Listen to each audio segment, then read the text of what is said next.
বলেন তো দেখি, মতুয়াদের কি কদমবাড়িতে গণেশ পাগলের মেলায় যাওয়া উচিত? দেখো, বর্তমান এটা নিয়ে অনলাইনে অনেকেই অনেক বক্তব্য দিচ্ছেন। আমার কথা হচ্ছে, মতুয়াদের কদমবাড়িতে কি আছে যে তারা সেখানে যাবে? তাদের তো কেউ নিমন্ত্রণও করে না।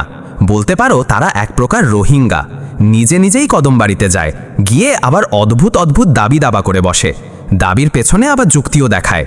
মন্দির কমিটির দাবিগুলো মানতে চেয়েছে, কিন্তু সেটা একটু আস্তে আস্তে। তাই বলি, ওখানে মতুয়া ট্যাগ লাগিয়ে যাওয়ার কোনো দরকার নেই। তবে যেতে কিন্তু নিষেধ করছি না, ওখানে একজন সনাতনী হিসেবে তুমি যেতেই পারো। একটা বিষয় মনে রাখবে, বর্তমান দেশের প্রেক্ষাপট অনুযায়ী সমস্ত সনাতনীদের এক থাকাটা জরুরি। তাই এত বিভেদ না খুঁজে সবাই মিলেমিশে থাকাটাই ভালো। তুমি বিষয়টি অনেক সুন্দর বলেছ। তাই বলে আমার ঠাকুরের এত বড় অপমান কি করে সহ্য করি?